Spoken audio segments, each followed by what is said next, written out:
What's some scary stuff that you've experienced? Hey guys, it's Em. I hope you enjoyed today's video, and thanks for being here.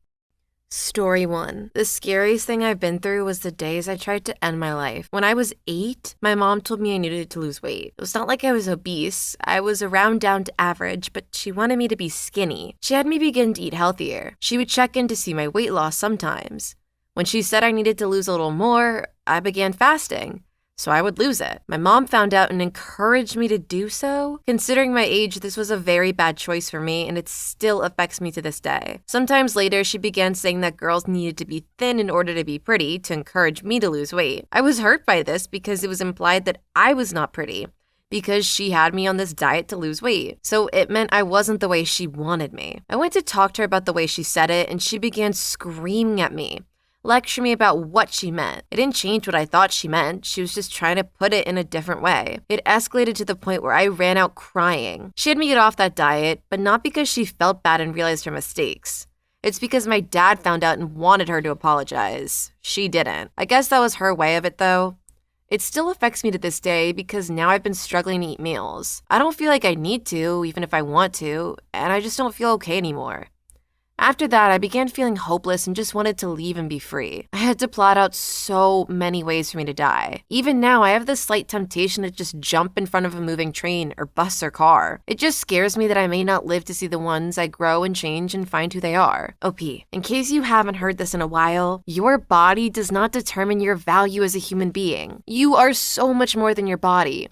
You are a kind and wonderful soul that deserves to have a parent's love and should never have been made to feel that way. Please know you deserve better, and there are so many people out there who will show you the love you deserve. Story 2. No one I've told about this before has ever believed me, but here it goes. When I was 10 or 11 years old, I was in Boy Scouts. We knew where there was a natural spring and resulting waterfall of the Boy Scouts of America camp property. There was an old Indian man who lived next door who swore that the spring was haunted. But we knew better. I wish we listened. The first weird thing that happened was that as I was watching the campfire after dark, the flames froze for about 3 seconds. Didn't move, flicker, just paused. I instantly froze and they started moving again. I asked the others if they had seen it and it was immediately ridiculed. Most of the other boys who've always been a bully then decided to smack me around. I wasn't having it and grabbed a log from the fire to hit them with. After doing so, I realized that the surface of the log that my hand was touching was glowing coals. My entire hand was engulfed in flame. I immediately dropped the log, but there's no damage to my hand. This was the second weird thing that happened that night. The most horrifying was yet to come. Eventually, I go to sleep. I was wrapped up in what they call a space blanket, which is a mylar blanket that reflects a lot of heat. I don't know what time I woke up, but I was woken by somebody touching my shoulder and shaking me. When I looked to see who it was, I saw there was myself without a head. As you might expect, I freaked the hell out. My headless doppelganger fled into the woods before anyone else got up. Like I said, no one believes me when I tell the story. They insist it must have been a dream. It wasn't. The morning proceeded along from there, and I never fell back asleep. Story 3. When I was around 10 to 11 years old, my family was on a road trip and stopped to get gas. My mom and I went inside the gas station convenience store when my dad refilled the car. My mom started chatting with the workers, so I wandered off to go look at the snacks and candy. I noticed this man who had his phone raised to his ear and was just walking slowly through the aisles. I just assumed he was trying to call someone and focused my attention on all the junk food. Shortly after, my dad came inside and was heading towards me. But as he was approaching, he was able to see the creepy man's phone screen. He was pretending to be on a phone call, but he was secretly videotaping me. My dad immediately yelled to the workers to call 911 and began to chase him. My dad and the worker chased him through the store, but he escaped through the back door, got into a white van that was left running and sped off. We weren't locals, so we never found out if the police caught him. Or not. Well, fast forward to when I'm in college. My dad calls me up to tell me that a murderer has been caught in the area we'd been visiting back then. The man had kidnapped 2 young girls, brought them into the woods, assaulted them, and dismembered their bodies. He was caught because more of the girls had posted a selfie right before she went missing, and he was in the background. Then my dad sent me the pictures and said that was the man I called filming gear. I'll never forget his face. Somebody then commented a story of their own. We have a story like that, sadly. When we were with my mom in her town, we'd noticed these 2 guys following and even chatting with my little brother. Around 9 to 10 at the time. The Blockbuster grocery store. We ran into them all the time. Always wanted to chat with my little brother. Never when with my stepdad was with us, though. Mom started to get creeped out, so she called the police, so they knew what was going on. Saw them a few times after that call. Then one day, we get a knock on the door. It's the two cops. Turns out the two were known pedophile pair in the area, liked little boys. They'd got caught in a sting and killed themselves. Good riddance. Though sadly not the last time we'd get the creeps. Jeez, I can't imagine the relief and sadness OP's father must have felt after reading that news report. Like, there was probably obviously relief that his child wasn't the one hurt, and that the guy was caught. But I'm sure there was a little fear too if OP had actually gotten caught. Story 4. When I was 4 years old, I went on a water slide that emptied out into a lower pool. However, the end of the slide was a significant height off the ground, and you would fall about 8 to 10 feet into the water. So when I fell into the pool, I got caught in a whirlpool underwater from the drainage water that was coming from the water slot. Long story short, I started to drown because I was taking locking water in from being unable to hold my breath. Luckily, there was a lifeguard on duty. He saw that I wasn't coming up and he jumped in to save me. I've never had any sort of spiritual moments in my life. However, when I saw the lifeguard swimming down to get me, I swear, I thought he was an angel coming to save me from death. I will never forget how the sunlight was shining through the water as he swam towards me. I truly thought he was sent from heaven. If he had been even a second later, I probably would have started to take in significant amounts of water.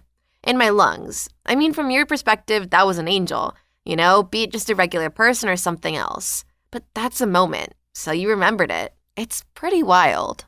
Story 5. I was in middle school when my dad was very abusive about very little things. I remember waking up every time he came home from the yoga shop he owned around midnight or 1 a.m., absolutely terrified and feeling my heart jump from the fear of hearing him climb the stairs to my room, to wake me up by hitting me or dragging me out of bed, to kick and punch me for not doing some math problem correctly, or if I didn't clean something in the kitchen. Honestly, this went on for a while, and he got to the point of actually choking me, and then let me go so I didn't pass out. I was so terrified to the point that even if he didn't come up, I would lay awake for an hour or two.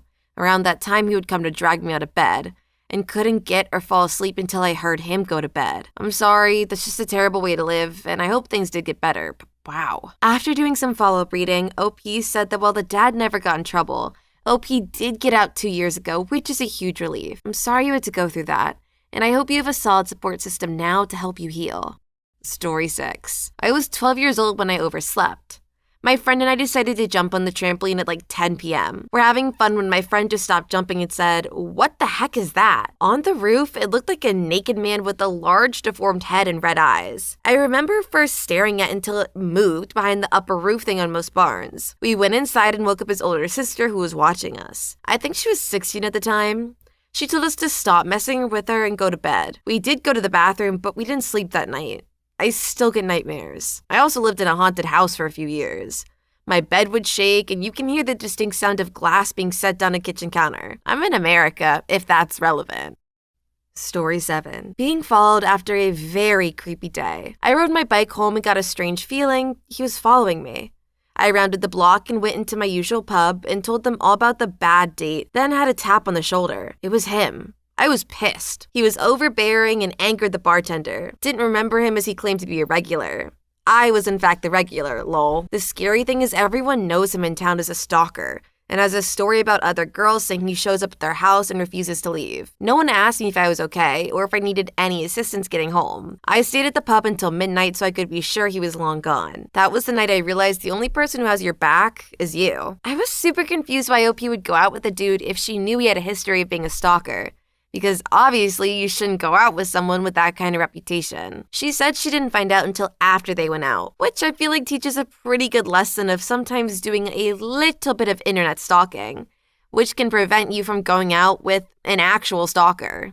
Story 8. Not quite scary, something different. When I was about 9, my dog had puppies. This was her 3rd litter, so I was pretty adjusted to the process at this point. Anyways, it was the weekend, and I'd woken up late. My parents were out, but I went into their room because that's where the whelping box was.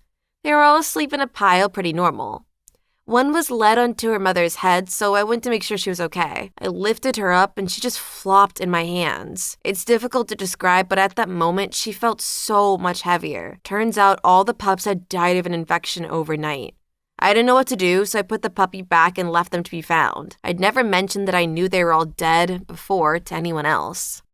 Story 9. I was in Austin at South by Southwest standing on a street corner after leaving the line outside Mohawk. I was about to cross the street when a car sped across the corner through the barricade and accelerated through the crowd of people. Toddies flew into the air. Shoes and clothing items looked like confetti. 3 people were killed, maybe 20 plus injured.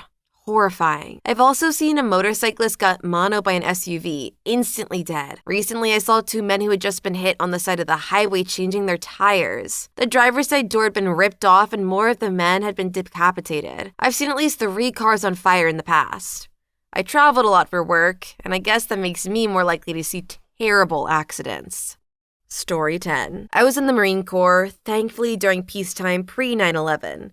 And never experienced combat. I did briefly serve overseas, and while on duty one day, there was a terrible miscommunication in which I almost had to shoot multiple foreign civilians. The captain on duty with me told me to try them on and said to me, "I will never forget it. If I tell you to start firing, unload on those The mother in question, about 3 of them, threw their hands up and were pleading with me not to shoot. Within a few minutes, the miscommunication had been figured out. They were supposed to be there, but no one ever told them that they were coming. Anyways, I was scared for about 3 minutes. I was gonna have to murder people. Somebody in the comments asked OP, "What happens to you if you disobeyed and didn't shoot?" OP said, "No idea. I assume it'd be good legally since it was an order from a superior officer.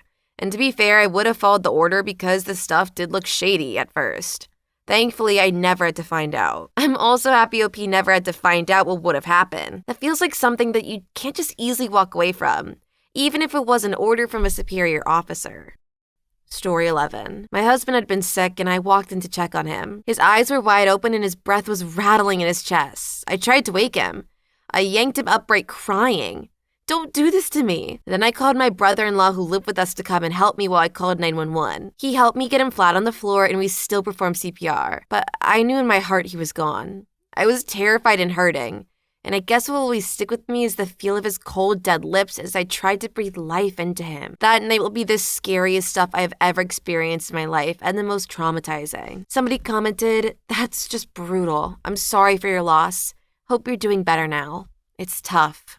Story 12. Once when I was very young, I locked myself out of my apartment. Car keys were inside and it was snowing very hard as I was walking to my workplace about 2 miles away. A man stopped and offered me a ride. He got out and opened the door for me and I got in. Once inside, I realized he'd removed the door handle and I couldn't open it. From the inside, he also had a bottle of vodka open and was drinking it like water and a few other empties in the floorboard.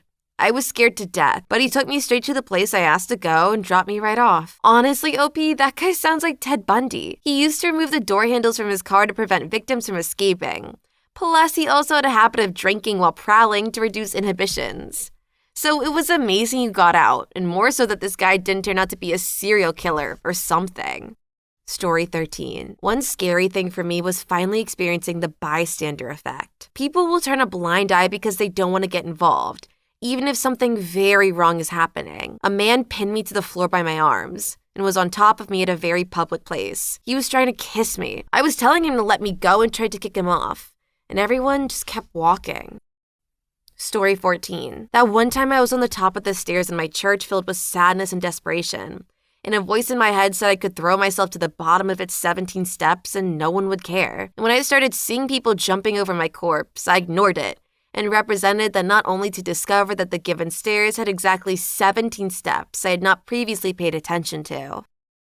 Story 15. My brother was hit by a car directly next to me when we were 6. He died on impact, and I was sideswiped so hard and fast that I spun around and lived with only some scrapes and grass stains. I still have a little scar on my knee. If I had been walking on the gravel instead of the grass, I would have been the one that died. OP, I am so sorry that you had to experience that. I know it may not be any consolation, but I'm sure in his final moments, he was happy, knowing that you were probably going to be okay because he saved your life. I'm sure this doesn't feel like much, but know that he loves you and is still watching over you.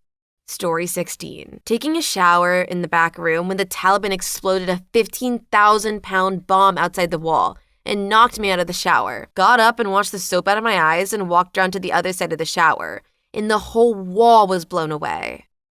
Story 17. Watched my dad die of lung cancer. My whole life, cancer seemed to me like something horrible that just happened in the movies, compared to watching your closest loved ones have their flames slowly snuffed. It's horrible. Please leave your story in the comments. I would love to make a video on them in the future. Also, don't forget to like and subscribe.